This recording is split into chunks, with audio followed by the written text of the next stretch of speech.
요나단이 서로 눈물의 이별을 하는 장면입니다. 앞서 살펴본 것처럼 다윗과 요나단은 서로 한 가지 약속을 했습니다. 사울이 다윗을 진짜로 죽이고자 하는지 아닌지를 확실히 알 수 있는 방법을 서로 약속하고 어떤 사인을 정했죠. 그래서 본문에서 요나단은 다윗에게 그 확실한 증거로 사인을 보여줍니다. 다름 아닌 사울이 다윗을 죽이려고 하기에 다윗이 이제 도망쳐야 한다, 앞을 떠나야 한다라는 것이죠. 앞으로 다윗과 요나단의 관계는 어떻게 될까요? 오늘 본문을 통해서 우리 함께 살펴보도록 하겠습니다. 먼저 내용 관찰 1번을 함께 보도록 하겠습니다. 아침에 요나단이 작은 아이를 데리고 나아가 한 일은 무엇입니까? 지난 월요일에 우리가 함께 살펴본 것처럼 다윗과 요나단은 서로 사인을 정했습니다. 들에서 화살을 쏘고 난 이후에 요나단이 어떤 말을 하면 하나님께서 다윗을 보내시는 것, 즉 도망가야 함을 의미했죠. 그것이 사무엘상 20장 22절입니다. 제가 읽어드립니다. 만일 아이에게 이르기를 보라 화살이 내 앞쪽에 있다 하거든 내 길을 가라 여호와께서 너를 보내셨음이니라. 요나단과 이 다윗은 이런 약속을 했는데 오늘 본문 37절에서는 이렇게 나오죠. 37절 말씀을 우리가 함께 읽도록 하겠습니다. 오늘 본문 37절입니다. 아이가 요나단이 쏜 화살 있는 곳에 이를 즈음에 요나단이 아이 뒤에서 외쳐 이르되 화살이 내 앞쪽에 있지 아니하냐 하고. 그들의 약속대로 이제 다윗은 어떻게 해야 됩니까? 떠나야 됨을 알 수 있죠. 그래서 작은 아이를 보내고 다윗과 요나단은 눈물의 이별을 하는 장면입니다. 그것이 바로 내용 관찰 2번입니다. 2번을 한번 보도록 하겠습니다. 자신에게 절하는 다윗에게 요나단은 무슨 말을 합니까? 이제 이별을 앞두고 있는 다윗은 나와서 요나단에게 3번 절을 합니다. 3번 엎드려 절을 합니다. 여기서 다윗이 절을 했다는 말은 이런 의미죠. 그동안 자신을 사랑해주고 도와준 것에 대한 진심 어린 존경의 표현입니다. 그렇기 때문에 다윗이 나와서 요나단에게 3번 엎드려 절을 합니다. 더욱이 서로 입을 맞추고 올 때 성경은 이렇게 말합니다. 41절 하반절에 보니까 입 맞추고 같이 올 때 다윗이 더욱 심하더니. 다윗이 요나단보다 더 슬프고 마음 아파하는 것을 우리는 볼 수 있습니다. 이런 다윗에게 요나단은 그가 평안을 빌어줍니다. 그리고 덧붙여 하나님 앞에서 함께했던 언약을 잊지 말자고 말합니다. 요나단은 다윗에게 이렇게 말하죠. 여호와의 이름으로 맹세하여 이르기를 이라며 하나님의 이름을 지금 언급하고 있습니다. 왜 그럴까요? 자신에게 나와서 3번 엎드려 절하고 울며 입을 맞춘 다윗에게 왜 요나단은 지금 하나님의 이름을 언급하며 그 전의 약속들을 상기시켰을까요? 그것을 우리 3번 연구와 묵상에서 살펴볼 수 있습니다. 3번을 함께 보도록 하겠습니다. 요나단은 왜 다윗에게 평안히 가라고 하면서 여호와께서 그들 사이에 계신다고 말합니까? 이 일이 있기 전에 다윗과 요나단은 다른 것이 아니라 하나님 앞에서 언약을 맺었습니다. 그리고 요나단이 말하는 것, 즉 여호와께서 그들 사이에 계신다는 표현이 너무나 중요합니다. 왜냐하면 이것은 다른 사람이 아니라 하나님이 이 약속의 증인이라는 것이죠. 너와 나 사이에, 다윗과 요나단 사이에, 그리고 내 자신과 너의 자손들 사이에 이 하나님이 증인이 되어 주신다라고 요나단은 언급합니다. 자신들뿐 아니라 자신들의 후손들, 자녀들의 안전까지 보장하는 약속이죠.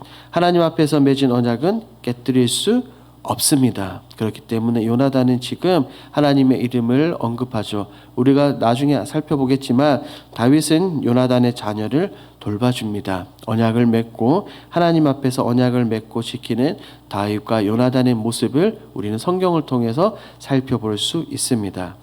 어떻게 보면 정말 너무나도 아름다운 관계입니다. 서로의 목숨을 지켜주고 하지만 자신들을 떠나 후손들까지 서로 돌보고 지켜주고자 하는 이 다윗과 요나단의 모습 속에서 우리는 무엇을 느낄 수 있습니까? 4번 느낀 점으로 함께 가도록 하겠습니다. 4번 다윗에게 하나님과의 언약을 언급하면서 은혜와 사랑을 베푸는 요나단의 모습을 보며 무엇을 느낍니까?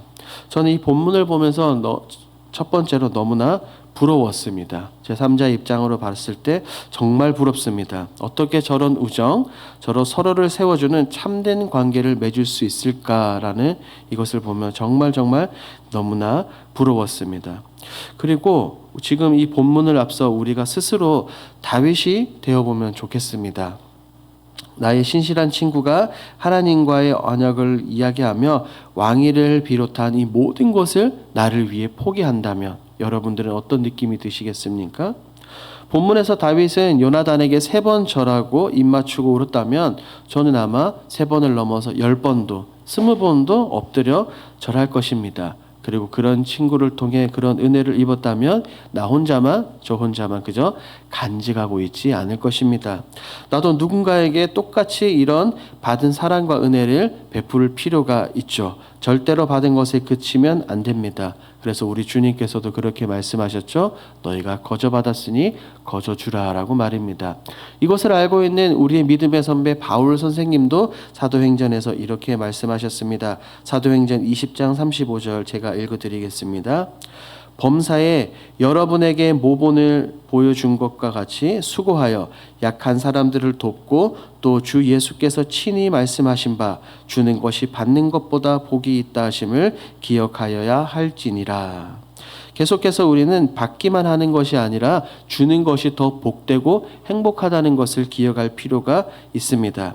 저는 요나단의 본문에서 나오는 요나단의 모습 속에서 이런 것들을 발견하고 느꼈습니다. 그렇다면 여러분들은 어떻습니까? 본문에 등장하는 이 희생하는 요나단의 모습을 보며 무엇을 발견하셨습니까? 여기서 5번 적용으로 한번 가보겠습니다. 5번 요즘 내가 처한 상황 때문에 관계가 힘들어진 사람이 있다면 누구입니까?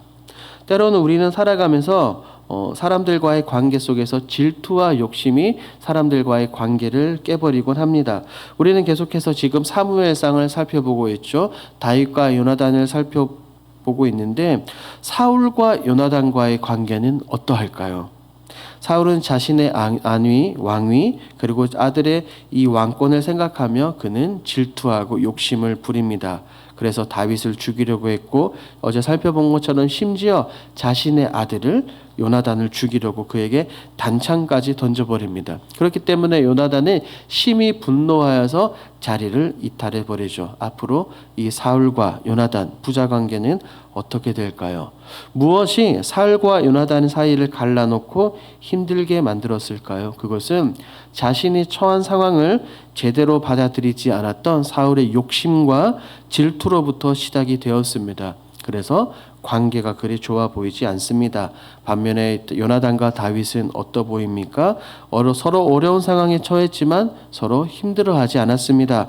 왜냐하면 진심으로 서로를 위해 주었고 챙겨 주었고 감싸 주었기 때문입니다. 하나님 앞에서 하나님 보시기에 바른 관계를 맺었던 친구들입니다. 그렇다면 이런 믿음의 관계의 동력자들이 되기 위해 우리는 무엇을 결단해야 되겠습니까? 5-1번입니다. 주변 사람과 바른 관계를 세우고 그의 평안을 바라기 위해 오늘 무엇을 실천하시겠습니까? 본문에 나오는 요나단의 모습 속에서 가장 먼저 발견할 수 있는 것은 다름 아닌 희생이라고 생각합니다. 보십시오. 요나단은 다윗을 위해 자신의 왕위를 포기했습니다. 그리고 자신의 갑옷, 무기, 투구 아낌없이 주었습니다. 그리고 심지어는 사울의 의중까지 파악해서 다윗에게 전부 다 알려주었죠. 익히 알고 있는 것처럼 말 그대로 아낌없이 주는 나무가 바로 요나단입니다. 여러분들은 이 요나단의 모습 속에서 누가 누구를 발견할 수 있습니까? 저는 우리 구주 예수님을 생각했습니다. 예수님은 희생의 모범이셨죠. 자신의 생명까지 아끼지 아니하고 우리에게 주셨습니다. 진실로 희생하셨습니다. 그래서 다윗과 요나단처럼 마치 예수님처럼 우리가 교회 공동체 안에서 소그룹 안에서 참된 동력자가 되기 위해서는 반드시 요나단과 같은 희생이 필요합니다. 내 욕심을 채우는 것이 아니라 타인을 위해 희생할 때 비로소 참다운 동력자, 신실한 관계가 될 수 있습니다. 그래야 다윗과 요나단처럼 진심으로 서로의 평안을 빌어줄 수 있습니다.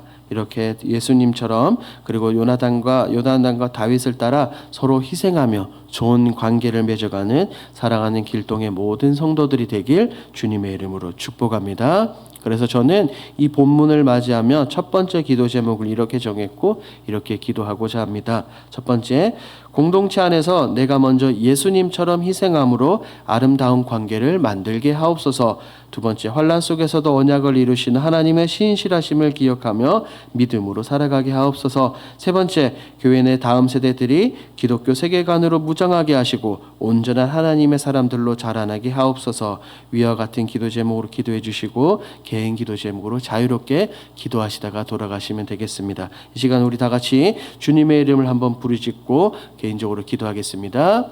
주여, 하나님 앞에